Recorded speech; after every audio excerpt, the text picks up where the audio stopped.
Paz do Senhor, Juvenis, paz do Senhor aos demais irmãos que nos acompanham. Nós estamos felizes, estamos gratos a Deus por mais um dia na sua presença, para que possamos juntos estudar a sua palavra. Temos tido aulas maravilhosas, tem sido aulas muito abençoadoras, e hoje nós estaremos estudando a lição de número 11, a ética do reino de Deus. Então, desde já eu quero pedir para que você pegue aí a sua revista, sua Bíblia, pegue também papel e caneta, para que você possa estar fazendo anotações, porque isso é muito importante para a aula. As coisas que a gente escuta, muitas vezes com o tempo a gente acaba esquecendo, mas aquilo que a gente anota, nós podemos recorrer outras vezes para estarmos novamente nos lembrando, e principalmente quando se trata da palavra de Deus, nós devemos ter esse cuidado de estarmos sempre anotando para que aprendamos mais e cresçamos mais no conhecimento do nosso Deus. Bom, a ética do reino de Deus é a nossa aula de hoje, aula de número 11. O nosso texto base, ele está lá em Mateus 5, versículo 13. Acompanha comigo aí, está escrito assim: Vós sois o sal da terra, e se o sal for insípido, com que se há de salgar? Para nada mais presta, senão para se lançar fora e ser pisado pelos homens. Vamos ler também a leitura bíblica em classe, que está também em Mateus capítulo 5, do versículo 1 ao versículo 12.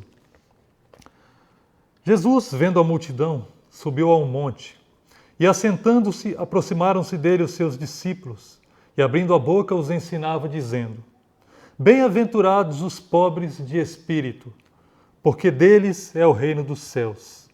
Bem-aventurados os que choram, porque eles serão consolados.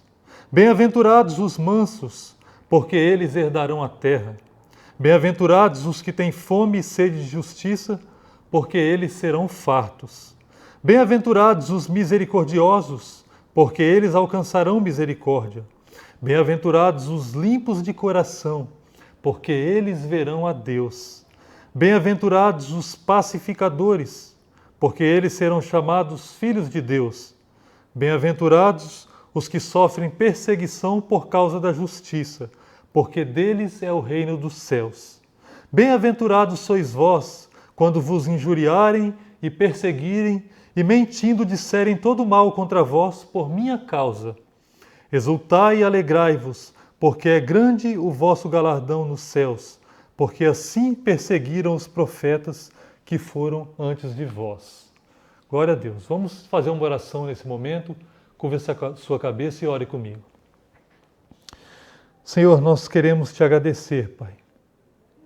Te agradecemos pela tua grandeza, pela tua bondade, pelo teu amor, pela tua misericórdia que se renovou nesta manhã e nos permite podermos estar na tua presença estudando a tua palavra. Ó Senhor, que o Senhor abra o nosso entendimento, que o Senhor nos dê clareza, que o Senhor trabalhe em nosso coração, para que nós desfrutemos das maravilhas da Tua Palavra, para que conheçamos mais ao Senhor, para que de fato sejamos, Pai, como aquele homem do reino, o homem que vive de acordo com a Tua Palavra. Fala, Deus, aos corações de todos quantos estarão ouvindo a ministração dessa aula nesta manhã. Que o Senhor possa trabalhar na vida de cada um e que aqueles que ainda não foram alcançados o sejam pelo meio do agir do Espírito Santo. Muito obrigado, Senhor. Nós oramos e agradecemos ao Senhor em nome de Jesus. Amém. Glória a Deus. Bom, vamos lá, irmãos. Acompanhe comigo aí a parte sintetizando e a introdução. O Sermão do Monte apresenta-se como um legítimo tratado de ética do reino de Deus. Nesta lição, vamos nos inspirar com a atualidade dessa mensagem e contemplar diversas possibilidades para a colocarmos em prática. A ética do reino divino é analisada como uma necessidade latente para os dias atuais. Nesse contexto, o crente é chamado a ser um referencial e, como sal e luz, fazer a diferença em um mundo que clama por salvação. Jesus nos apresenta um código de ética surpreendente e contrastante com o que se vivia na época dele, bem como ainda hoje. Muitas indagações surgiram a partir da curiosidade das pessoas por conhecerem como era o reino apresentado pelo Messias. Como esse reino funciona? O que é mais importante e qual a diferença dele para o reino do nosso mundo? No Sermão do Monte, Jesus revela a todos que a lei do amor é mais forte do que imaginavam e que servir é muito mais precioso do que ser servido. Vamos lá? Então veja bem, irmãos, assim como nas outras lições, nós temos 3 objetivos principais nessa lição. O primeiro objetivo é identificarmos a ética do Sermão do Monte. O segundo objetivo é demonstrar a atualidade do sermão. E o terceiro é expressar a relevância em fazer a diferença na sociedade. Ok? Então vamos comigo aí para o ponto de número 1, o Sermão do Monte, a expressão da ética do reino. Eu vou lendo e a partir de um certo ponto da leitura eu começo a explicar. A ética do reino de Deus é muito diferente da que o mundo cotidiano conhece. Veja bem, a ética do reino de Deus é muito diferente da que o mundo cotidiano conhece. Então vamos falar um pouco sobre ética. Vamos começar fazendo uma definição básica de ética para a gente entender melhor depois, ok? A palavra ética, ela possui origem no vocábulo grego ethos, que literalmente significa costumes ou hábitos. Ética é um conjunto de valores morais e princípios que norteiam a conduta humana na sociedade. Okay? Para uma sociedade, a ética é construída com base em seus valores históricos e culturais. São os valores históricos e culturais da sociedade que definem a conduta dos cidadãos dessa sociedade.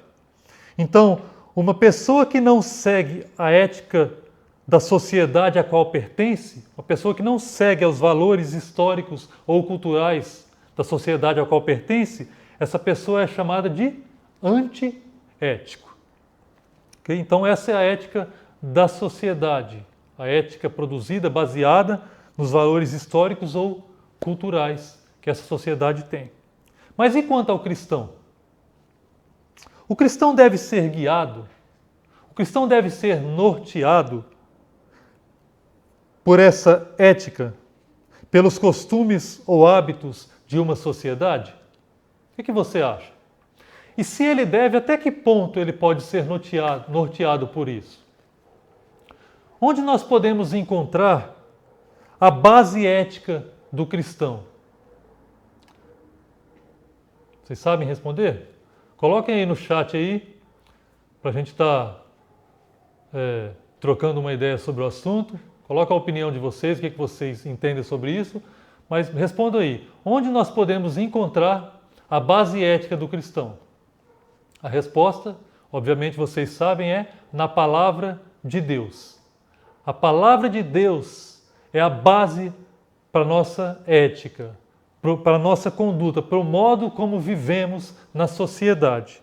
Ok? Então nós cristãos andamos de acordo com os costumes ou hábitos de uma sociedade somente quando esses estão de acordo com o que ensina a palavra de Deus. Se os hábitos ou costumes de uma sociedade não estão de acordo com o que ensina a palavra de Deus, nós não temos a obrigação de obedecê-los. O problema da ética da sociedade é que ela constantemente muda. Algo que hoje é correto, amanhã pode não ser mais. Algo que hoje é proibido, amanhã pode ser liberado. Uma hora o aborto é proibido, outra hora ele está liberado. Uma hora os pais podem corrigir os seus filhos, outra hora tem a lei da palmada que de certa forma impede os pais de dar muitas vezes uma devida correção aos seus filhos. Então a ética da sociedade está em constante mudança. Mas a ética do cristão, baseada na palavra de Deus, ela é uma ética que é imutável. Ela não muda. O nosso Deus é imutável, assim como é imutável as suas leis, a sua palavra. E é a palavra de Deus a nossa regra de fé e prática que define a nossa conduta, a forma como devemos viver, como devemos nos vestir, como devemos falar, como devemos nos comportar e assim por diante. Tá bom? Vamos fazer aqui uma distinção então de sistemas éticos. Os sistemas éticos, irmãos, eles podem ser divididos em duas grandes categorias. A categoria deontológica, que é centrado no dever, e a categoria teleológica, que é centrado nos meios e nos fins, ok? Não precisa gravar a palavra, mas se você quiser anotar é bom. Mas a categoria deontológica centrada no dever e a teleológica centrada nos meios e nos fins. Vou fazer aqui um paralelo das duas para que você possa entender melhor. Na ética deontológica, a regra determina o resultado. Na ética teleológica, o resultado determina a regra.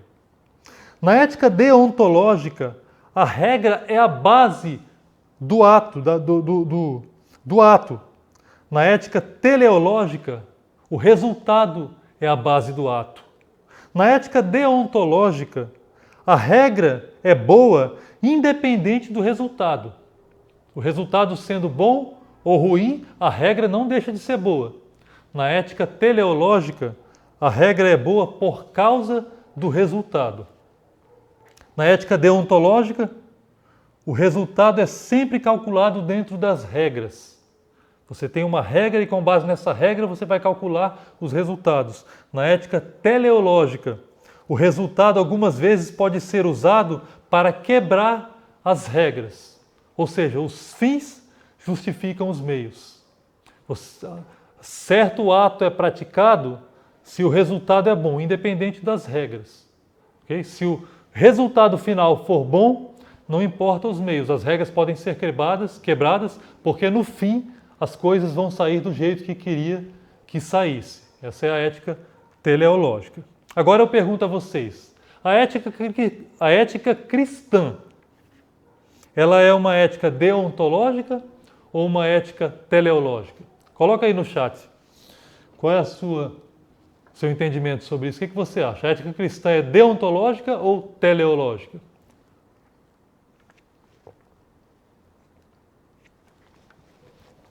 Pois bem, a ética cristã, ela é uma ética deontológica.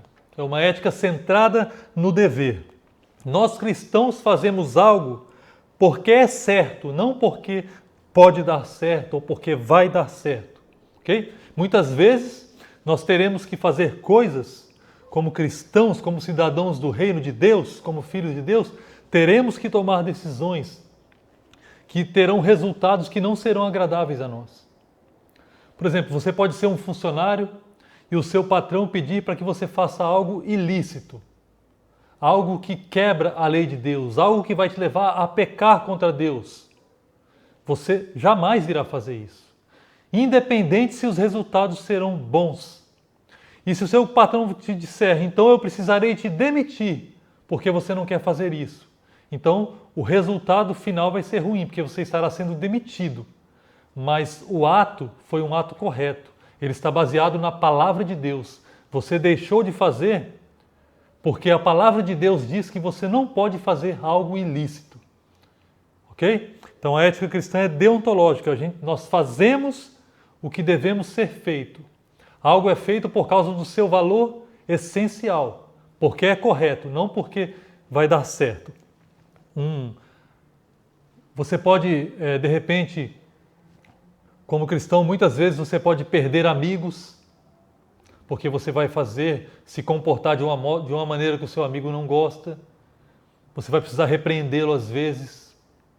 Você, como cristão, há casos em que os cristãos perdem até familiares. A Bíblia diz, não diz? Que se nós amarmos o pai ou a mãe ou a irmã mais do que a Jesus, não é digno de Jesus.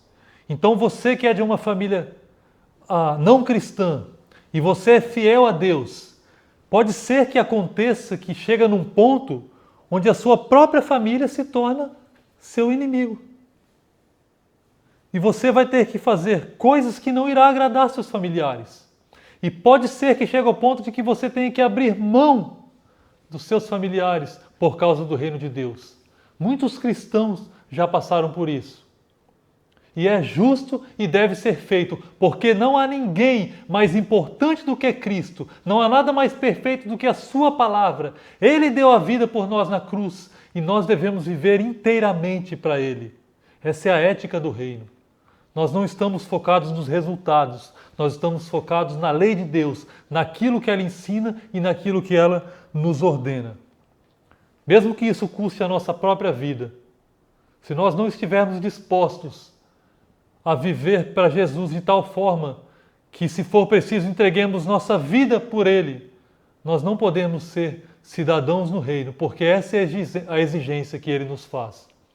Que abramos mão, que não nos envergonhemos dele diante dos homens, que não nos envergonhemos dele diante dos familiares e que estejamos dispostos a abrir mão da nossa própria vida por amor a ele, se assim ele requerer de nós.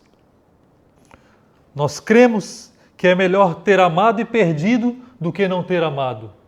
Nós cristãos, por exemplo, irmãos, nós não acreditamos que a cruz falhou simplesmente porque apenas alguns serão salvos. A cruz de Cristo, ela foi suficiente para todos, embora ela é eficiente somente para aqueles que creem em Jesus. A cruz foi algo perfeito, o maior ato já realizado na história da humanidade. A cruz foi que dividiu o mundo. Jesus no madeiro foi o ato mais sublime, mais extraordinário da história da humanidade. E a cruz não falhou, mesmo que nem todos serão salvos. Serão salvos aqueles que creem, e nesses o propósito de Deus será cumprido. Glória a Deus. Pega aí a revista, vamos continuar. Vamos ver algumas características do homem do reino de Deus. No Sermão do Monte, Jesus anuncia uma série de bem-aventuranças que expressam quem é o homem ético no reino que não terá fim, o reino de Deus. Veja só, os pobres de espírito, que reconhecem o quanto precisam no próximo e são felizes à medida que proporcionam aos demais os motivos para um sorriso legítimo. Os que choram, mais abaixo, os mansos, mais abaixo, os retos, que são aqueles que têm fome e sede de justiça, os misericordiosos, os limpos de coração, os pacificadores e os que são perseguidos por causa da justiça. Jesus chama esses tais de bem-aventurados. Olha que maravilha.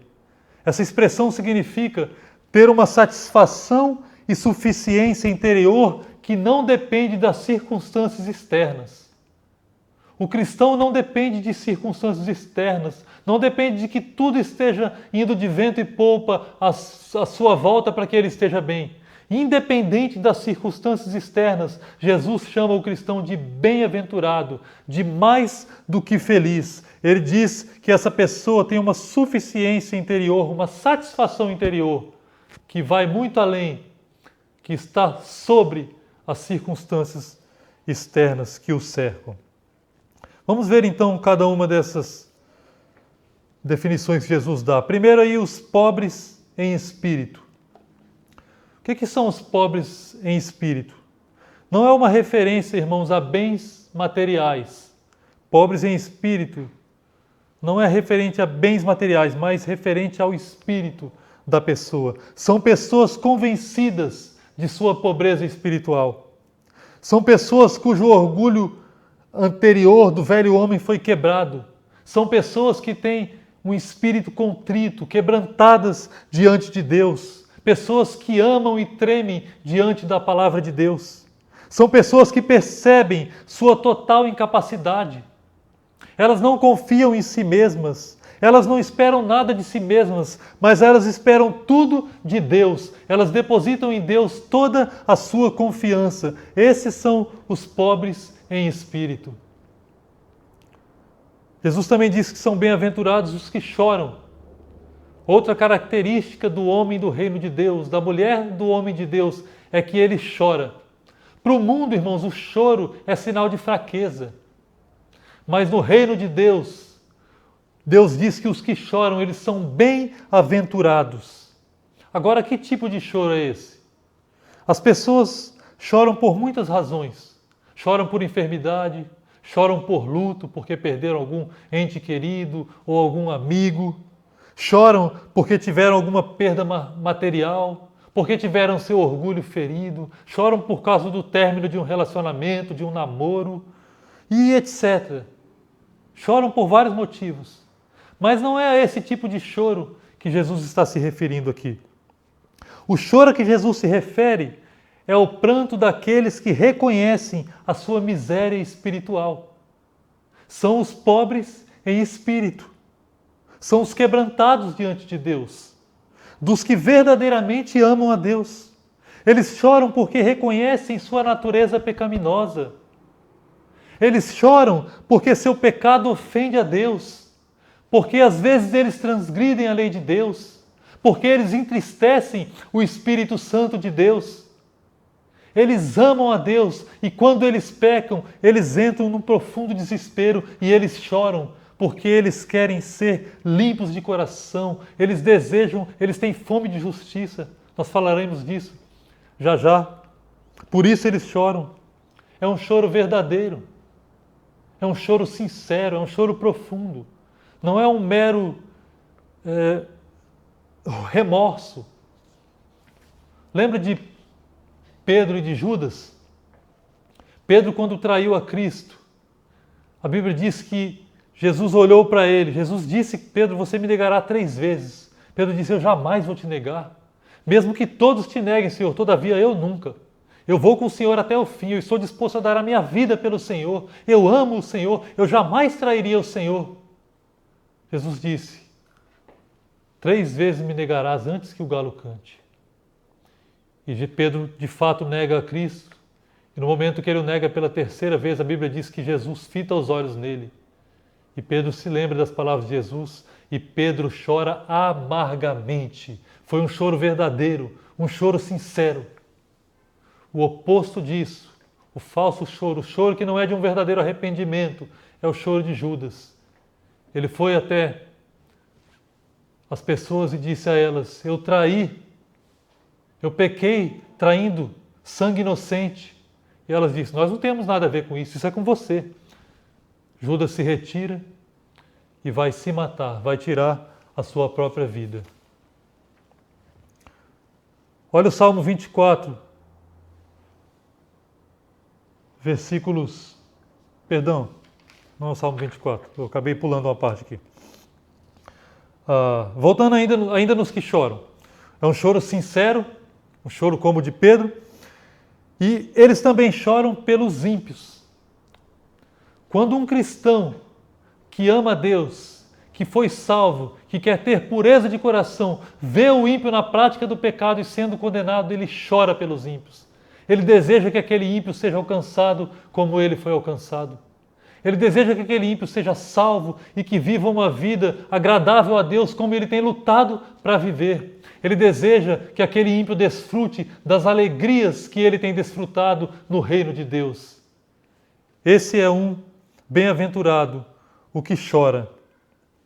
Também Jesus diz que outra característica são os mansos. Bem-aventurados os mansos, porque eles herdarão a terra. Há bem pouca diferença entre ser pobre em espírito e ser manso. O pobre em espírito descreve o homem como ele é em si mesmo, um homem de coração quebrantado. O manso descreve o homem em sua relação com Deus e em sua relação com o próximo. Ok? Então o manso é aquela pessoa que não se ressente. O manso é aquela pessoa que não guarda rancor. É aquela pessoa que não fica ruminando as injúrias que foram feitas contra ela, não fica pensando naquela pessoa que a ofendeu, não fica guardando mágoa daquela pessoa, porque ela não se considera justa em si mesma. Ela sabe que em si mesma ela é pecadora, que tanto como aquela pessoa ela também erra, ela também peca. Ela sabe que não pode reivindicar qualquer merecimento diante de Deus. A sua justiça vem de Cristo, não vem dela mesma. E porque ela já morreu para esse mundo, porque ela se apega à justiça de Cristo e não à sua própria justiça, ela aprendeu a suportar com alegria as ofensas que lhe são feitas, as intempéries da vida. Essa é uma pessoa mansa. É importante ressaltar que mansidão não é sinal de fraqueza ou falta de firmeza de caráter. Ok? Para o mundo, uma pessoa mansa é uma pessoa fraca. No reino de Deus, não. No reino de Deus, uma pessoa mansa é uma pessoa forte. É uma pessoa que não nega os valores cristãos. É a pessoa mansa, é a pessoa que obedece a Deus independente das circunstâncias. Ela sofre o dano para que o outro não sofra. Ela entrega tudo nas mãos de Deus. Esse é o manso e ele é bem-aventurado. Jesus também fala sobre os retos, aqueles que têm fome e sede de justiça. É outra característica do cidadão do reino. Pense por um momento. Você tem se enquadrado nessas características? Você é pobre em espírito? Você é alguém que chora? Você é alguém manso? Você é alguém que tem fome e sede de justiça? O que tem fome e sede de justiça é a pessoa que quer viver em perfeita conformidade com a santa lei de Deus. É a pessoa que quer viver de acordo com a vontade de Deus, com a vontade que Deus estabeleceu para a vida dela. Por isso ela ama a palavra de Deus. Por isso ela se deleita, ela quer aprender cada vez mais, para que ela conheça a Deus e conheça a vontade de Deus para a vida dela, para que ela viva uma vida reta diante de Deus. Há dois aspectos aqui dessa justiça. Ele tem fome e sede de justiça. Que justiça é essa? É tanto a justiça por imputação, como também a justiça por comunicação. O que é isso? A justiça por imputação é aquela justiça que nós recebemos pela fé. Quando você crê em Jesus Cristo, o Espírito Santo trabalha em você, você se arrepende dos seus pecados, você sente a necessidade de Cristo para a salvação, você se apega a Ele, confia somente nele para a sua salvação. Deus imputa os seus pecados em Cristo e imputa a justiça dele a você. Deus te declara justo, você passa a ser uma pessoa justa perante Deus. Deus olha para você agora e não vê você como um pecador, mas como alguém justo, ainda que você seja pecador, não por causa de você mesmo, mas por causa da justiça de Cristo. Então essa é a justiça por imputação. Mas isso se refere também, Jesus está dizendo aqui também sobre a justiça por comunicação, que é uma referência à nossa conduta ética. Olha Mateus 5, versículo 10. Acompanhe comigo aí na revista de vocês. Diz assim, ó, bem-aventurados os que sofrem perseguição por causa da justiça, porque deles é o reino dos céus. Então essa justiça, o que sofre perseguição por causa da justiça, essa justiça são as nossas obras, os nossos atos, a nossa conduta, a forma como nos comportamos, como vivemos, aquilo que fazemos de justo. O cristão, quando ele é justo, ele vai sofrer perseguição. Mas Deus diz que ele é bem-aventurado. Agora, outra coisa importante, essas duas justiças, a justiça por imputação e a por comunicação, elas estão sempre ligadas. Elas são inseparáveis. Elas sempre andam juntas. Embora seja impossível que as boas obras justifiquem alguém diante de Deus, não são as nossas boas obras que nos justificam, nós somos pecadores e por mais boas obras que fizermos, nós continuaremos sendo pecadores. Então, embora nossas boas obras não possam nos justificar diante de Deus, também é verdade que aquele que foi justificado por Deus, aquele que nasceu de novo, aquele que foi declarado justo por Deus, ele sempre há de praticar boas obras. É impossível uma pessoa que nasceu de novo, uma pessoa justificada por Deus, não viver na prática de boas obras. Se você é alguém cristão, que se considera justificado por Deus, mas você não pratica a justiça, você não pratica boas obras, você não pode ser considerado de fato um cristão. Porque a justificação, ela não vem sozinha, ela traz consigo os frutos. E os frutos são as obras justas. Outro ponto aí, os misericordiosos. Quem são os misericordiosos? O cidadão do reino, ele é misericordioso. Os misericordiosos são aqueles que demonstram amor em favor de quem vive em desgraça. São aqueles que têm um espírito perdoador para com o pecador. Como Deus nos fez, assim nós fazemos aos outros. Nós não merecíamos a misericórdia. Deus inclinou o coração dele na nossa miséria. Deus nos deu aquilo que nós não merecíamos, que foi a sua graça. E Deus deixou de nos dar aquilo que merecíamos. Nós merecíamos a condenação, mas pela misericórdia de Deus Ele não nos condenou. Ele inclinou o coração dele na nossa miséria e perdoou os nossos pecados. Da mesma maneira, nós devemos estar atentos, sermos misericordiosos para com o nosso próximo e perdoá-los cada vez que eles cometerem alguma injúria, algum pecado contra nós. Esses são os misericordiosos. Eles agem de acordo como Jesus Cristo agiu para com eles. Outra característica do cidadão do reino, ele é limpo de coração. Bem-aventurados os limpos de coração, ou os puros de coração. Os puros de coração, irmãos, são as pessoas sinceras e honestas. Puro de coração não significa que você não peca mais, que você nunca mais irá pecar, mas que você tem um coração sincero, que você não é hipócrita, você é honesto, você não tem um coração dividido. Você é uma pessoa íntegra. Seu coração não se divide entre Deus e pessoas, entre Deus e riquezas, entre Deus ou qualquer outra coisa. O seu coração é íntegro para com Deus. E você é honesto, sincero, reto diante de Deus e dos homens. Isso é uma pessoa pura de coração.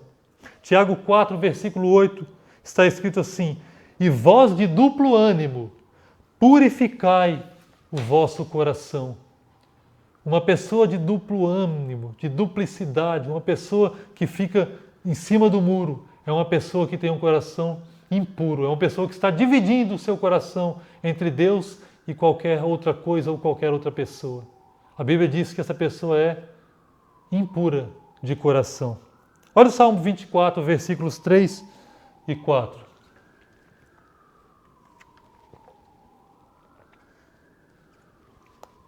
Quem subirá ao monte do Senhor? Quem há de comparecer no seu santo lugar? O que é limpo de mãos e puro de coração, que não entrega sua alma à falsidade, nem jura dolosamente. Salmo 73, versículo 1. O salmista Asaf vai dizer: verdadeiramente bom é Deus para com Israel, para com os limpos de coração. Irmãos, isso é maravilhoso. Nós precisamos ser limpos de coração. Nós precisamos ter um coração inteiramente entregue a Deus, um coração reto, justo diante de Deus e diante das pessoas. Jesus proclama sua bênção sobre as pessoas cuja manifestação exterior, cuja conduta está em harmonia com a sua disposição interior. Nós não podemos ter um coração dividido e vivermos com uma capa de hipocrisia. Os nossos atos, a nossa maneira de viver, de nos comportar, de tratar as pessoas deve estar em sintonia, em harmonia com o nosso coração. Nós devemos ser puros de coração. Outra característica do homem do reino de Deus é que ele é pacificador. Bem-aventurados os pacificadores, porque eles serão chamados filhos de Deus. Pacificadores são aqueles que, tendo sido reconciliados com Deus por meio da cruz, eles agora procuram, por meio de sua mensagem e conduta, por meio da palavra de Deus e do seu exemplo de vida. Eles procuram ser instrumentos para comunicar esse dom, o dom da salvação, àqueles que estão perdidos. São aqueles cujo líder é o Deus de paz. Aqueles que desejam viver em paz com todos os homens, até mesmo com seus inimigos. Aqueles que proclamam o evangelho da paz e modelam suas vidas em harmonia com o príncipe da paz, que é o nosso Senhor Jesus Cristo. Esses são os pacificadores. E a última característica aqui que Jesus dá nesse Sermão do Monte: os que sofrem perseguição por causa da justiça. Bem-aventurados os que sofrem perseguição por causa da justiça, porque deles é o reino dos céus. Glória a Deus. Os que sofrem perseguição. Essa é uma característica, irmãos, difícil, mas que nós devemos guardar muito bem na nossa mente. Todos os verdadeiros filhos de Deus, todos, de alguma forma padecerão perseguições. Por muitas perseguições, por muitas aflições, nos importa entrar no reino de Deus. Se você é um filho de Deus que a sua vida não incomoda ninguém, alguma coisa está errada com a sua fé. Alguma coisa está errada com a sua fé. Nós olhamos para a Bíblia, tanto no Velho como no Novo Testamento, e todos os filhos de Deus, todos que procuraram andar de acordo com a ética do reino, foram perseguidos. Nós olhamos para a história da igreja e nós vemos isso na história dos mártires. E até hoje, irmãos, nós temos aqui tanta liberdade para proclamar o Evangelho de Cristo, mas nos países aí as pessoas estão sendo constantemente perseguidas por causa da sua fé. E nós que temos liberdade muitas vezes não estamos aproveitando. Nós estamos vivendo de uma forma que a nossa vida não está incomodando ninguém. Nós entramos num trabalho, numa faculdade, passamos a vida lá e ninguém sabe que nós somos crentes. Nós temos que avaliar a nossa fé.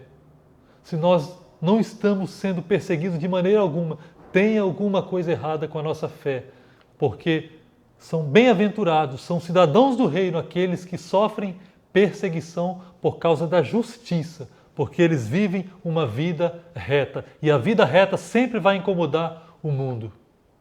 O mundo odeia aqueles que são filhos de Deus. Pois bem, continuando aí o ponto 2 da nossa lição. O Sermão do Monte é uma mensagem para hoje. Isso é muito importante.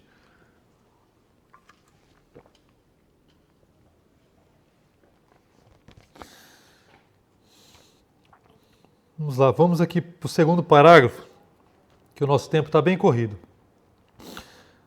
Era chegado um novo tempo para o mundo. Era preciso ver as coisas sob uma nova ótica, e o Sermão do Monte apresenta essa ótica. A partir do sermão, foi possível perceber algumas concepções que identificam os que aceitam viver o cristianismo no tempo presente.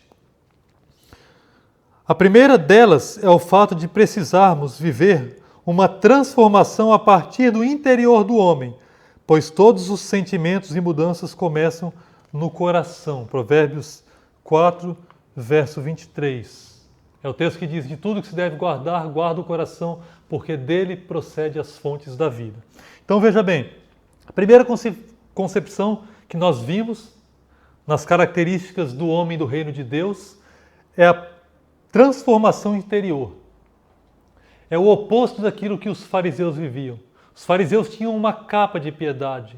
Eles faziam sua justiça diante dos homens. Mas o seu interior não tinha sido transformado. Não é simplesmente ir à igreja. Não é simplesmente ser batizado. Não é simplesmente participar da ceia, ler a Bíblia, orar. Uma pessoa pode fazer isso tudo e não ter, de fato, nascido de novo. Não ter acontecido uma transformação interior. O cidadão do reino de Deus, ele teve uma transformação interior e vive de acordo com essa transformação. Ele demonstra que foi regenerado. Ele é aquele que nasceu de novo. Novo nascimento é algo que acontece no nosso interior, uma obra do Espírito. Ok? Primeira concepção. A segunda é a transformação abrangente. Outra concepção é que a transformação não abrange só a essência interior do indivíduo, mas sua integridade. O homem todo é mudado, nos permitindo ser uma referência do agir de Deus para com as pessoas. Então, olha só, a pessoa precisa olhar para você, cidadão do céu, para você que é do reino de Deus, para você que é cristão, e ela precisa ver a evidência de que você nasceu de novo. Ela precisa ver a evidência de que Deus te transformou e que Ele está trabalhando no seu interior de forma que isso está refletindo no seu exterior. Se não há esse reflexo exterior, se você não vive de forma que as pessoas percebem que Deus te transformou, então você não nasceu de novo. A transformação do Espírito Santo, o novo nascimento, ele abrange a integridade do indivíduo, a pessoa toda. Deus não é um serial killer, alguém que é só o coração. Ele te quer por completo, ele transforma a sua disposição interior e você vive inteiramente para a sua glória. Vamos lá, terceira concepção. Também destacamos que essa transformação do indivíduo e, por consequência, da sociedade, é inspirada no exemplo de quem é o nosso maior referencial, Jesus Cristo. Então, a terceira concepção é do nosso maior exemplo, que é Jesus. Jesus Cristo é o nosso maior referencial. Ainda que possamos ter referências, pessoas que admiremos, mas Jesus Cristo é o nosso maior, nosso referencial supremo. Nós só podemos admirar aqueles que se comportam conforme a pessoa de Jesus, aqueles que estão buscando ser a cada dia mais semelhantes a Jesus Cristo. É por Jesus Cristo que nós fomos salvos. É para Ele que nós olhamos, é nele que nós confiamos e somente nele pode haver salvação e transformação, tanto da nossa vida, como da sociedade, como do mundo. Tudo só pode acontecer em Jesus Cristo, por meio dele, pela fé nele. A quarta e última concepção.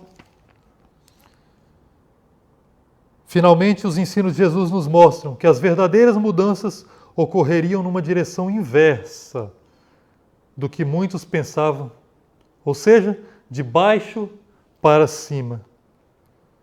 Essa transformação começa a partir daqueles que o mundo não valoriza, os bem-aventurados. Mateus 5, versículo 1 a 10. Para o mundo, as pessoas acham que o mundo pode ser transformado por aqueles que são inteligentes, por aqueles que são ricos. Não é verdade? Por aqueles que se consideram fortes, que confiam em si mesmos. Mas Deus, Ele muda isso. Ele faz louca a sabedoria do mundo. Olha só que interessante. Jesus, o Messias esperado, aquele que viria para salvar o seu povo, aquele que era esperado para tirar o povo judeu de debaixo do cativeiro, do jugo de Roma. Ele vem e ele nasce num estábulo, numa manjedoura. A vida dele, ele vive como um homem pobre, que não tem onde reclinar a cabeça. Ele é filho de um carpinteiro e segue a profissão do seu pai. Quando ele escolhe os discípulos, ele escolhe pessoas pobres. Ele escolhe os pescadores para serem os seus mais chegados, os seus discípulos mais próximos.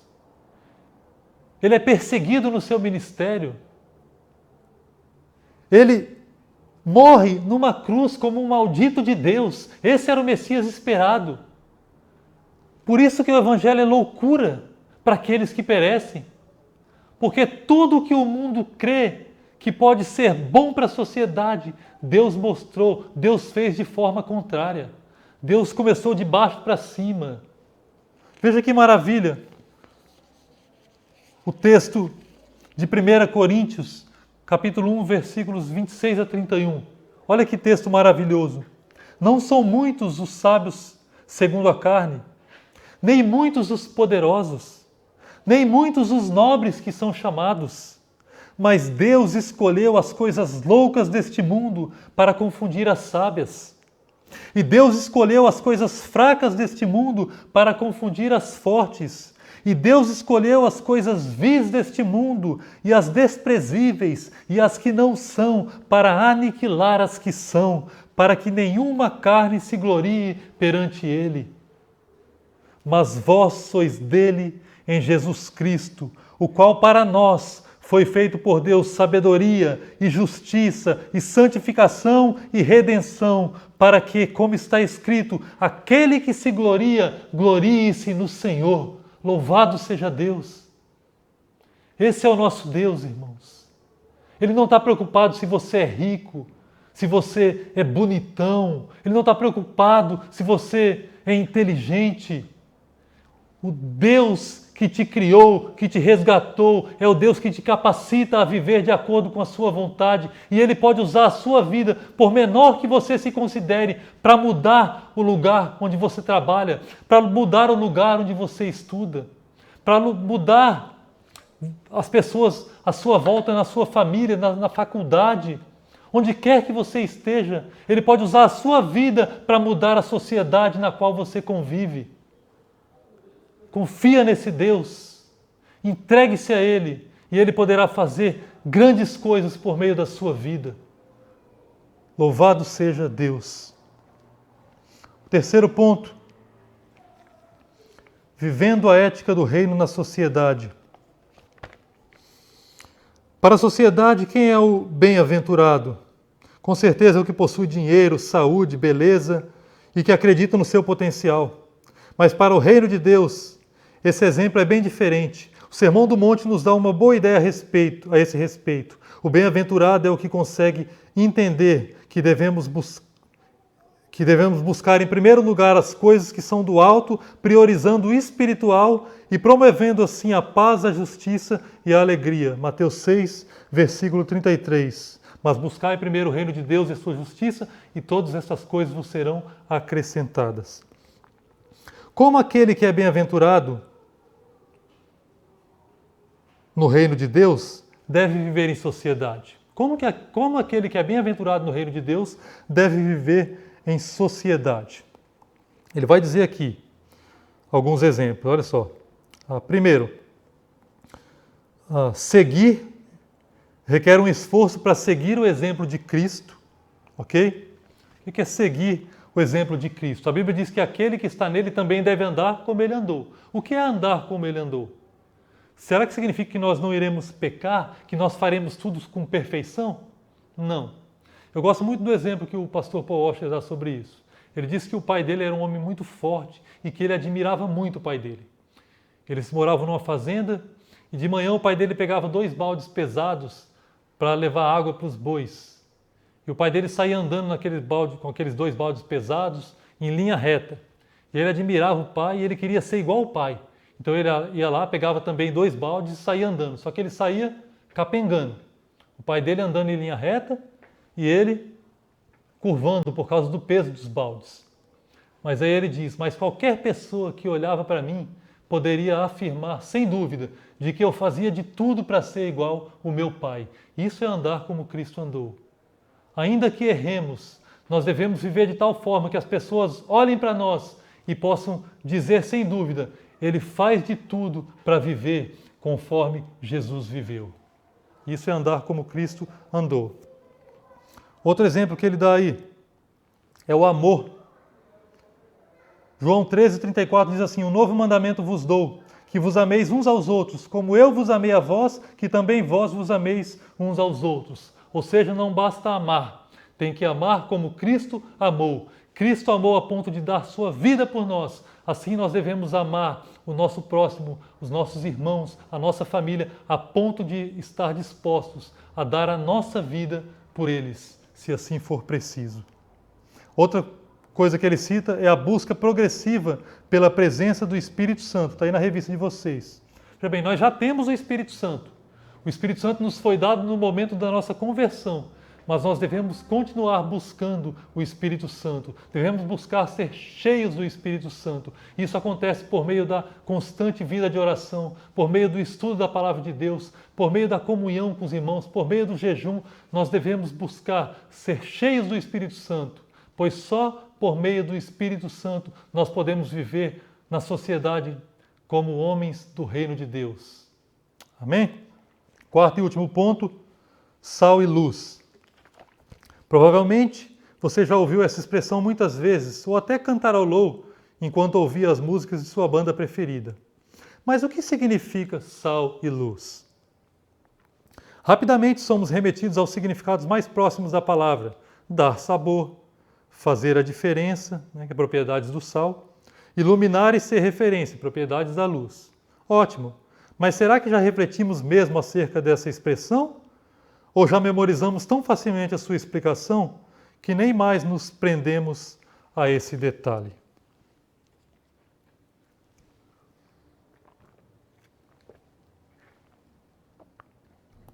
O que Jesus quis dizer, de fato, quando disse que nós somos sal e luz?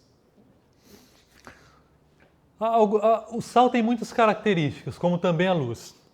Algumas características do sal são brancura, sabor, aroma, poder de preservação, etc. Mas provavelmente a principal função do cristão como sal da terra seja a de preservar. O sal era usado para preservar, para que as coisas não estragassem. E essa é a principal função do cristão como sal da terra: preservar o mundo da corrupção, retardar a putrefação do mundo, o apodrecimento do mundo, viver de tal forma que quando você chega diante de um pecador, de alguém que vive na prática do pecado, essa pessoa se sinta constrangida. Se ela está próxima a xingar e você chega, ela não xinga. Se ela está próxima a olhar com impureza para uma mulher, para um homem, e você chega, ela não olha. Se ela está próxima a falar alguma coisa que ofende a lei de Deus e você chega, ela não fala. Você tem que viver de tal maneira que você retarda, que você impede a putrefação, o apodrecimento das pessoas no pecado. Essa é a principal característica que devemos ter como sal da terra. A outra característica da luz do mundo. A luz indica verdadeiro conhecimento, a luz indica bondade, justiça, sabedoria. Ao contrário das trevas que demonstram ignorância, depravação, desespero. Ok? A ideia de luz inclui todas as bênçãos da salvação. Tudo que recebemos na salvação está incluído na ideia de luz. Então, a afirmação vós sois a luz do mundo, vós sois a luz do mundo, significa que os cidadãos do reino não só foram abençoados com essas dádivas, com as dádivas que ele recebe quando se torna um cristão salvo, mas também são usados por Deus para transmitir essas dádivas aos homens que os cercam. Então, os salvos, os possuidores da luz, se transformam também em transmissores da luz. Somos possuidores da luz e transmissores da luz. Recebemos a salvação e transmitimos a salvação. As dádivas que recebemos como salvos no reino de Deus, nós queremos e devemos transmitir às pessoas à nossa volta. Nós somos, assim, a luz do mundo. Agora é importante ressaltar que a verdadeira luz do mundo é Cristo. Ok? Nós não somos luz do mundo em nós mesmos. O cristão é luz do mundo no sentido secundário. Cristo é a verdadeira luz do mundo. Ele é a luz que ilumina a todo homem que veio à terra. Cristo é a luz do mundo. Nós somos luz no sentido de que nós refletimos a luz de Cristo. Jesus é o sol. Os crentes são semelhantes à lua que reflete a luz do sol. Ok? Então nós estamos finalizando a nossa aula. Só mais um comentário que diz aqui no finalzinho que é preciso, para que alguém seja um referencial, é preciso que seja de admiração, respeito e valorização por parte dos que convivem com essa pessoa. O que as pessoas que convivem com você acham a seu respeito? O que as pessoas que convivem com você acham a seu respeito? Elas gostam quando você está por perto ou elas fazem cara feia quando você está se aproximando? Responde aí pra gente. Dizer que nós devemos ser admirados pelas pessoas que convivem com nós, não exclui a perseguição. O cristão sempre será perseguido e muitas vezes será perseguido por pessoas do seu convívio pessoal, ok? Ser admirado aqui significa o seguinte, que você deve viver para Cristo como um cidadão do reino de tal maneira que ainda que as pessoas passem a te odiar, elas vão te odiar injustamente e elas na sua consciência saberão o dia que elas precisarem de alguém a quem elas possam recorrer, o dia que elas precisarem de ajuda, o dia que elas precisarem de um conselho, por mais que elas odeiem você por causa da sua vida íntegra, por causa da sua conduta cristã, por causa da sua pureza de coração, por mais que essas pessoas te odeiem, quando elas precisarem, elas sabem, àquela pessoa eu posso recorrer. Glória a Deus. Okay? Então, nós devemos viver dessa maneira, que as pessoas nos admirem, por causa do tipo de cristão que nós somos. Cristãos que nós somos. Mas se ainda que nos odeiem, quando precisarem de alguém a quem recorrer, elas podem contar conosco, elas podem olhar para nós e dizer, aquela pessoa eu posso depositar a minha confiança. Louvado seja Deus. Irmãos, nós finalizamos então essa aula, ok? Eu quero, antes de orar, te convidar nesse momento a estar ofertando na obra do Senhor. Esse também é um momento precioso do nosso culto. Para nós cristãos é um privilégio ofertarmos na casa de Deus, ok? Então, separa aí a sua oferta para você possa trazer ao culto à noite. Tem também aí na telinha as informações da conta do PicPay, você pode também estar fazendo a transferência. Você que está em casa também nos acompanhando, fique à vontade também, sinta-se à vontade para ofertar no reino de Deus. Que Deus possa abençoar a sua vida e retribuir a você, a sua família, abundantemente com toda a sorte espiritual. Amém? Vamos orar ao Senhor mais uma vez, agradecendo e terminamos assim essa aula. Senhor, nós te louvamos, Deus, pela tua bondade, pelo teu amor, pelo privilégio, Senhor, de estudarmos mais uma vez a palavra do Senhor. Ó Deus, ajuda-nos a sermos possuidores de todas essas características, a viver de tal maneira que a nossa vida tanto constranja como seja um canal para convencer a sociedade, as pessoas à nossa volta de que elas necessitam da graça de Cristo. Que a nossa alegria, o nosso modo de viver, a nossa seriedade, a nossa retidão, o nosso coração reto, a nossa integridade influencie de tal maneira na vida das pessoas que elas desejem servir o Deus a quem nós servimos. Muito obrigado, Senhor, que a cada dia cresçamos na graça e no conhecimento do Senhor, que cresçamos e sejamos cada vez mais cheios do Teu Espírito Santo e que nós sejamos não apenas portadores dessas bênçãos, mas também transmissores para todos aqueles que estão perdidos e necessitam ainda de salvação.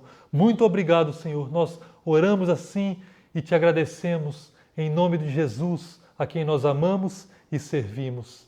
Amém e amém.